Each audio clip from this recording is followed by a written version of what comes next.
someone spent $400 million building a rock and roll themed theme park in Myrtle Beach, South Carolina, convinced the world's most famous rock bands to license their most famous songs to roller coasters, hired 1,400 employees, and opened on April 19, 2008, and then filed for bankruptcy 151 days later. It is one of the most spectacular and most complete theme park failures in American history, and the story of how it happened is somehow more interesting than the park itself. This is the story of the rise and fall of Hard Rock Park, the theme park that lasted 151 days.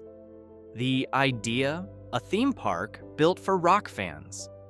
The concept for Hard Rock Park originated with Myrtle Beach businessman Jim Goodnight, who had spent years developing the idea of a theme park specifically designed around rock music history. The Hard Rock Cafe brand, which had been built into a global hospitality chain since its founding in London in 1971, provided the cultural framework: rock memorabilia, rock iconography, the specific visual language of rock music as a cultural movement. What Goodnight imagined was taking that restaurant and cafe brand identity and expanding it into a full-scale theme park experience. Myrtle Beach was a specific choice that generated specific questions. The Grand Strand, the 60-mile stretch of Atlantic coastline in South Carolina where Myrtle Beach sits, is one of the most visited beach destinations in the eastern United States, drawing approximately 14 million visitors per year. It is emphatically not Orlando. The guest demographics of Myrtle Beach skew toward beach vacationers, families with young children, retirees, and regional visitors from the Carolinas, Georgia, and Tennessee, rather than toward the destination theme park visitor who plans months in advance and budgets for a Disney or Universal experience. The Hard Rock Park concept would require Myrtle Beach visitors to add a dedicated theme park day to their beach vacation, paying theme park admission prices for an experience themed around rock music that presumed a high level of engagement with rock music history. The market analysis that justified this investment assumed that the 14 million annual Myrtle Beach visitors represented a sufficient funnel of potential theme park guests to sustain a $400 million attraction. It was a number that looked compelling on a spreadsheet, and that turned out to describe a completely different customer than the one who would actually pay for Hard Rock Park admission. The Hard Rock brand's existing presence in Myrtle Beach, a Hard Rock Cafe restaurant on the Grand Strand, provided a specific proof of concept that the brand resonated with the market. Hard Rock cafes generate revenue in part from the tourist demographics that overlap with beach destinations, and the Myrtle Beach restaurant was performing. The logical extension of the argument was that if Myrtle Beach tourists would eat at a Hard Rock cafe, they would visit a Hard Rock theme park. The error in that logic, that the economic commitment and time investment of a $40 admission theme park day is categorically different from a $15 lunch stop at a cafe, was visible in retrospect and invisible in the business plan. The Goodnight team also genuinely believed in the power of the rock music licensing strategy, the specific competitive advantage Hard Rock Park was supposed to have. Attractions themed to the most famous songs in rock history, with the actual artist's endorsement and imagery, was something that no other theme park had ever achieved at this scale. The reasoning was sound. If you could build a roller coaster called Led Zeppelin, the ride, with actual Led Zeppelin music and imagery, that was categorically different from a generic coaster. It was. The problem was that the people most motivated to seek out a Led Zeppelin roller coaster were not in sufficient numbers in Myrtle Beach to fill the park. The build, $400 million, and the world's most licensed roller coasters. The $400 million invested in Hard Rock Park's construction, approximately $556 million in 2024 dollars, was spent on 55 acres of theme park land in Myrtle Beach, a park built to accommodate approximately 20,000 guests per day at full capacity, and a collection of rides and attractions whose IP licensing costs were specifically extraordinary. The headline attractions were built around individual rock songs and rock legacy moments, with licensing agreements negotiated with specific bands and artists for specific ride names and theming. Led Zeppelin. The ride was the park's signature roller coaster, a Schwarzkopf Flying Turns coaster, actually a Gerstlauer Invertigo model themed to Led Zeppelin, with the band's imagery and music integrated into the pre-ride experience and the attraction itself. The licensing agreement for Led Zeppelin was a specific and significant negotiation. Led Zeppelin had historically been extremely protective of their catalog and their brand, having rejected commercial licensing requests for decades. Maximum RPM was a rock and roll themed launch coaster experience. The Beatles' Love Lounge was an indoor attraction themed to the Beatles. Nights in White Satin, the trip was a psychedelic dark ride themed to the Moody Blues classic. 1967.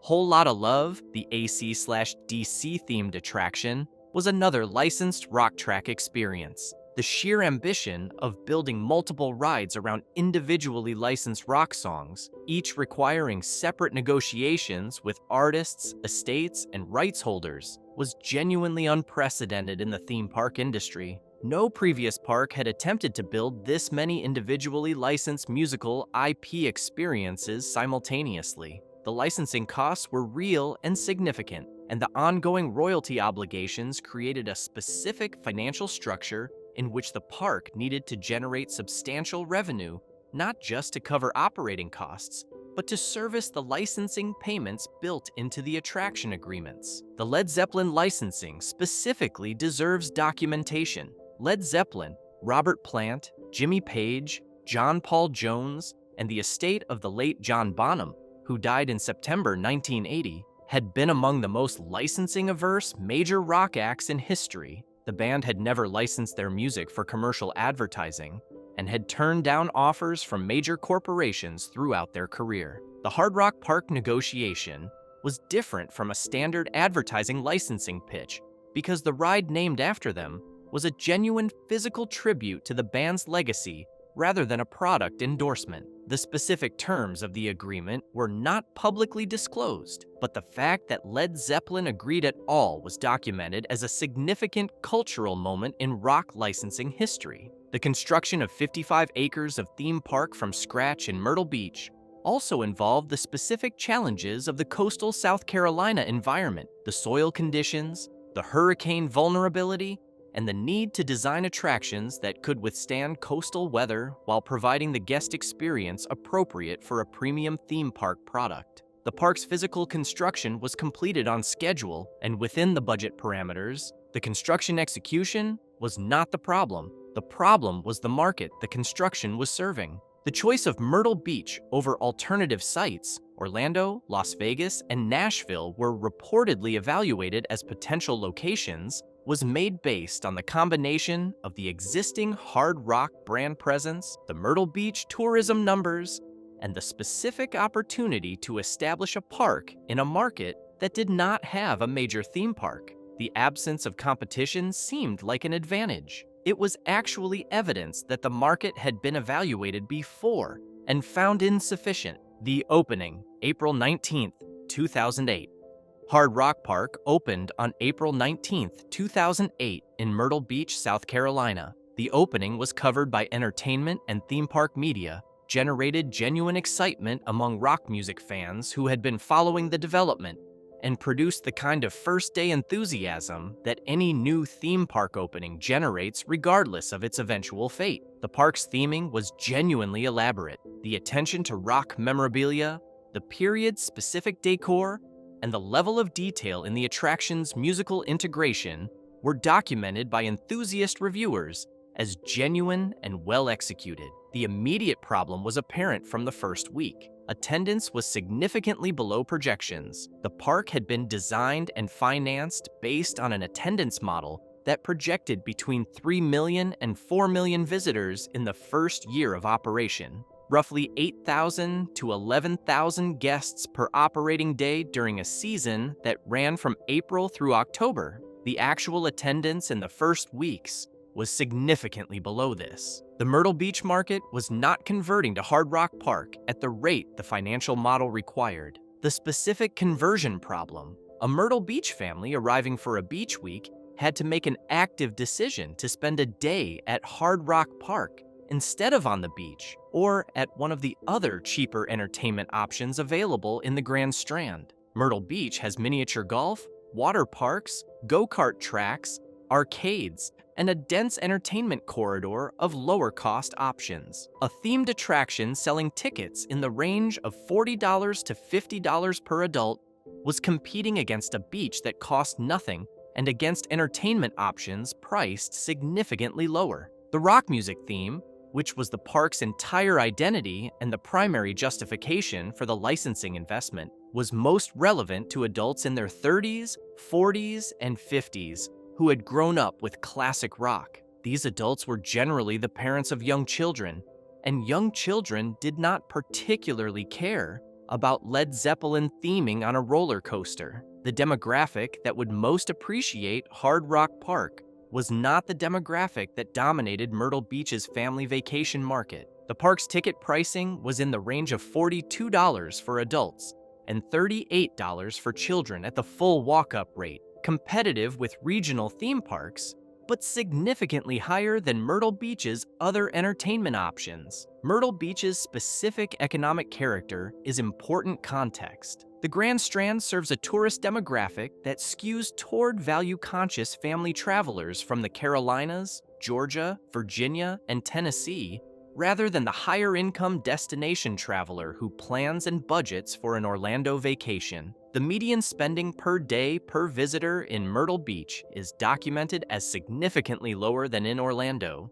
and the household income profile of the average Myrtle Beach visitor was not the household income profile of a guest prepared to spend $150 on a family of 4 for a theme park day. The park's opening reviews from dedicated theme park enthusiasts who made the trip were largely positive. The ride collection, the theming quality, and the overall experience were documented as genuinely good. The enthusiast community that was inclined to travel for the attraction came and approved. This community was never going to be large enough to sustain the park financially, but their positive reviews created a specific disconnect between the quality assessment of the park and the economic reality of its attendance. Hard Rock Park was a good park that was failing financially at the same time it was receiving positive reviews. Both things were true. The summer of declining attendance, the summer of 2008, was a specific and cruel context for Hard Rock Park's operational debut. The United States was in the early stages of the financial crisis that would become the 2008 to 2009 Great Recession. Bear Stearns had collapsed in March 2008, 6 weeks before Hard Rock Park opened. Lehman Brothers would fail in September 2008. Consumer confidence was declining throughout the summer. The discretionary spending environment for a $40 per adult theme park entry was the worst in decades. Hard Rock Park's attendance continued to track below projections through June, July, and August, the peak beach season and the highest traffic period that the park's financial model depended upon most heavily. The operational losses were accumulating weekly. The park's management and investors were watching a financial model deteriorate in real time during the only operating season the park would have before it faced its debt service obligations. The park had been financed through a combination of equity investment and debt, approximately $125 million in equity and approximately $275 million in debt financing. The debt service on $275 million required consistent attendance revenue that was not materializing. The park was not simply underperforming slightly relative to projections. It was failing to generate revenue at a scale that could sustain its debt structure under any realistic adjustment of the operating projections. The marketing response to the attendance shortfall involved significant discounting, reduced admission prices, bundled offers, and local promotions designed to drive attendance. The discounting generated more visitors, but at reduced revenue per guest, further compressing the already tight margins. A theme park that needed $40 admission to sustain its cost structure was offering $25 tickets to fill the gates, and the math of the resulting revenue was not significantly better than the math of the empty park at full price. The specific attendance numbers from Hard Rock Park's operating season were not publicly disclosed in detail before the bankruptcy filing, but industry analysts who reviewed the filing documents estimated that total attendance for the 151-day operating period was in the range of approximately 400,000 to 500,000 visitors, compared to the 3 million to 4 million first-year projection that had supported the business plan. The actual attendance was approximately 10 to 13% of the projected first-year figure. This was not a modest shortfall that could be closed through marketing adjustment or pricing revision. It was a fundamental failure of the market assumption. The operational staff of approximately 1,400 employees, hired specifically for the park's opening season, trained in the park's specific rock music theming and entertainment format, continued working through the summer as the financial situation deteriorated without being publicly disclosed to them. The bankruptcy filing on September 18, 2008, was the first public indication of the severity of the financial crisis for most of the staff. The park's closure announcement followed within days. The employment disruption for 1,400 people in a matter of days was a specific and significant human cost of the financial failure that the business school case study version of the story does not always capture. The summer of 2008 was also the summer that most observers identified as the beginning of the end for the 2008 financial expansion in a broader sense. Gas prices reached record highs in the United States in June 2008, with the national average for a gallon of gasoline exceeding $4, the highest in American history at that point. This price spike specifically reduced the willingness of the drive-to-market Myrtle Beach visitors, the Carolinas, Georgia, and Tennessee families who drove to the Grand Strand rather than flew, to make discretionary entertainment spending. Hard Rock Park was hit simultaneously by consumer confidence decline, gas price shock, and early recessionary spending contraction. The bankruptcy, September 18, 2008.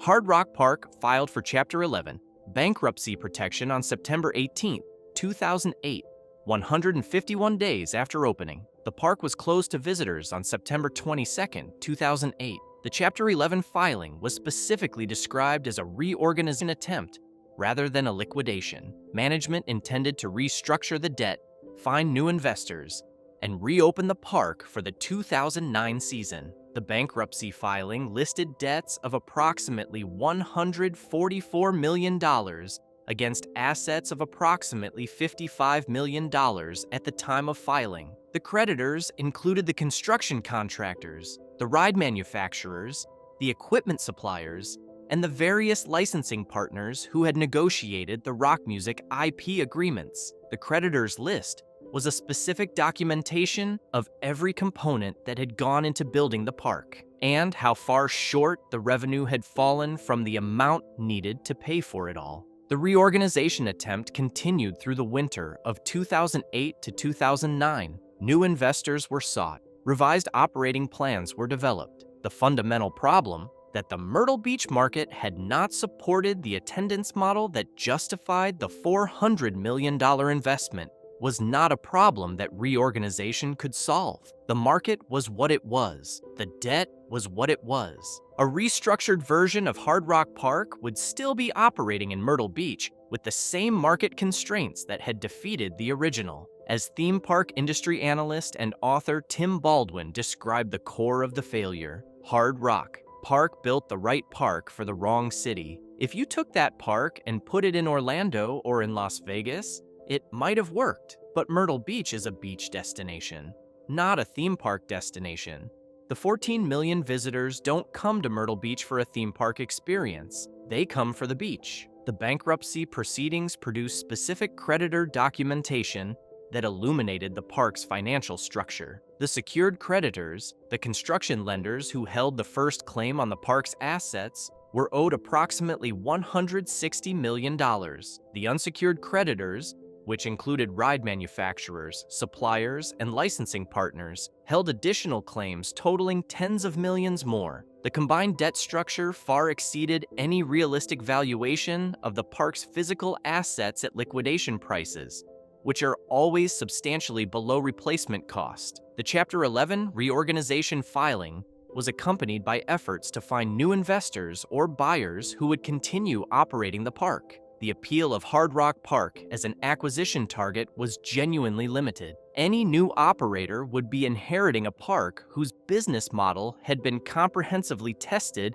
against its market and found inadequate. The rides were good, the location was the problem. No buyer who understood the market situation would pay replacement cost for a park whose fundamental economic challenge was geographic. The reorganization attempt lasted through the winter of 2008 to 2009 without producing a viable outcome. The court proceedings moved toward conversion from Chapter 11 reorganization to Chapter 7 liquidation, the distinction being that Chapter 11 preserves the hope of continued operation, while Chapter 7 accepts that the business is not viable and distributes remaining assets to creditors. By early 2009, the conversion to liquidation was confirmed.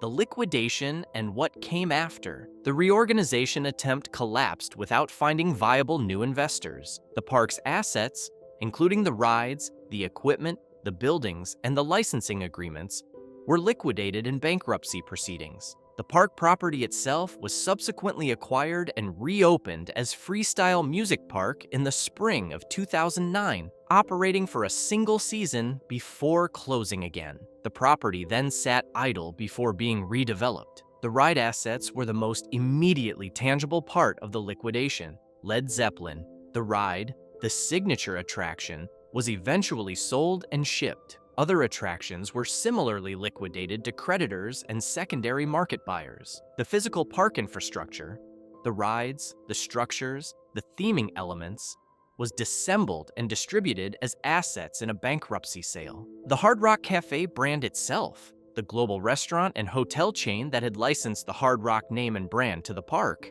was not part of the bankruptcy, as the Hard Rock Cafe International was a separate operating entity from the park venture. The Hard Rock Cafe brand continued operating its global restaurant and hotel properties without the park's failure affecting its own operations. The Myrtle Beach location where Hard Rock Park operated was eventually redeveloped. The specific 55-acre site that had hosted the park was cleaned. The structures were removed, and the land was repurposed for other development. The physical evidence of Hard Rock Park's existence, the rides, the buildings, the memorabilia, was gone within years of the closure. The specific aftermath that was most discussed in the theme park industry was the licensing question. What happened to the rock music IP agreements that had been so laboriously and expensively negotiated? The Led Zeppelin agreement, the Beatles agreement, the various other band and artist licenses that represented the park's core identity. These agreements were terminated when the park closed, as they were tied to the operating entity. The extraordinary effort that had gone into securing Led Zeppelin's commercial licensing agreement, a landmark in the history of the band's commercial engagement, was voided by the bankruptcy without the band having any obligation to ever license the same rights again. The Freestyle Music Park that opened on the same site in 2009, the first attempt to repurpose the park's physical infrastructure, dropped most of the rock music licensing in favor of a more generic entertainment park format.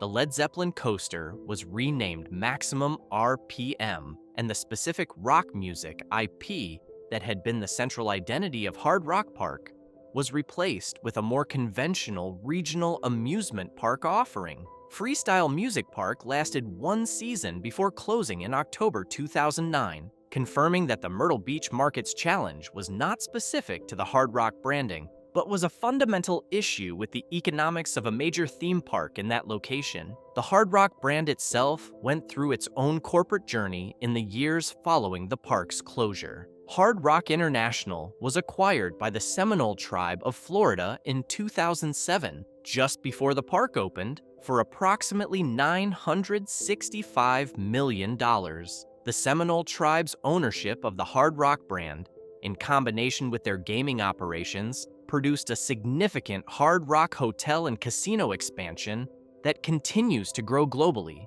The theme park failure in Myrtle Beach was a specific, isolated venture rather than a reflection of the broader Hard Rock brand's trajectory. The 55-acre site where Hard Rock Park operated was eventually cleared and has been used for various purposes in the years since. The physical equipment, the rides, the theming elements, the infrastructure was liquidated through bankruptcy asset sales, with individual rides purchased by secondary market buyers and other parks. The specific experience of Hard Rock Park, the Led Zeppelin theming, the Beatles' Love Lounge, the Nights in White Satin Dark Ride, exists now only in the photographs and video documentation that visitors and enthusiasts made during the 151-day operating period.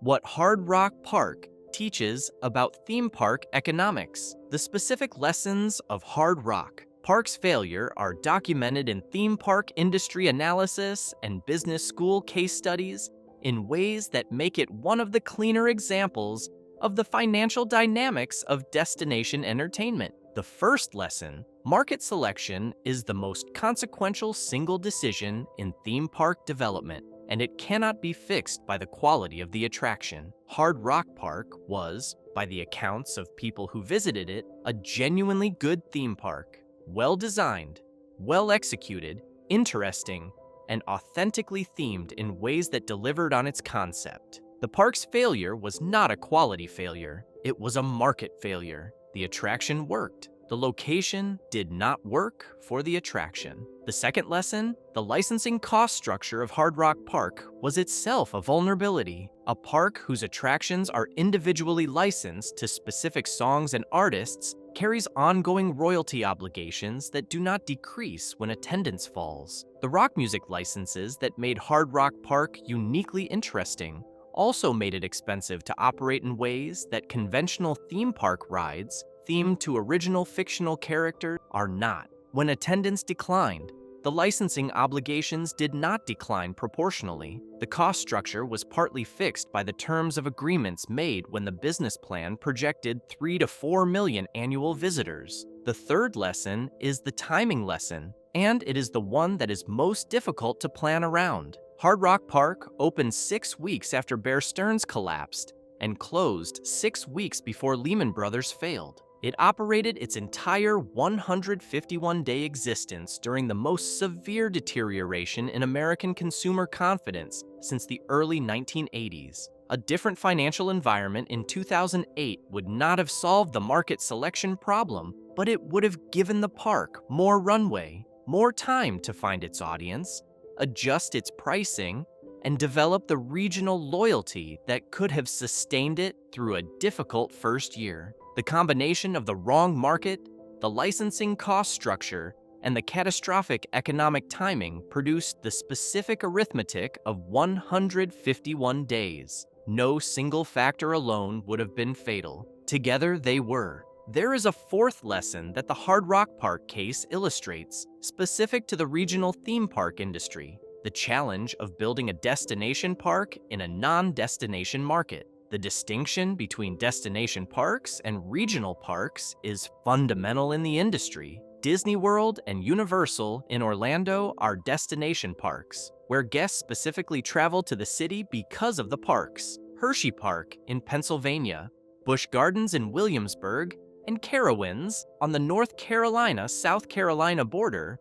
are regional parks, drawing primarily from within a driving radius of approximately 200 miles. Hard Rock Park was built with destination park economics: $400 million of investment, premium ticket pricing, licensing agreements that required millions of annual visitors to be financially viable, in a location where the tourist base was not planning their trip around the park. The guests who came to Myrtle Beach were already there for a reason that had nothing to do with Hard Rock Park. Converting a beach tourist into a theme park tourist is a fundamentally different marketing challenge than attracting a guest who specifically chose their destination because of your park. This distinction is why the hypothetical Hard Rock Park in Orlando or Las Vegas makes intuitive sense. Those markets have guests who are specifically seeking entertainment experiences, and who budget for multiple activities. Myrtle Beach has guests who are seeking a beach vacation and who may add an entertainment day if it's convenient enough and cheap enough. The threshold for conversion in Myrtle Beach is lower than the Hard Rock Park business plan assumed, at a price point lower than the park's cost structure could accommodate. $400 million, 55 acres, Led Zeppelin licensing agreements that had never been done before, 1,400 employees, 151 days, and then bankruptcy. Hard Rock Park was genuinely ambitious, genuinely executed, and genuinely wrong for the market it was built in, at the worst possible time the American economy could have chosen to collapse. The lesson it teaches is still being cited in business schools. The park is still, in its own specific way, unforgettable. Hit that like button and subscribe. More content like this coming.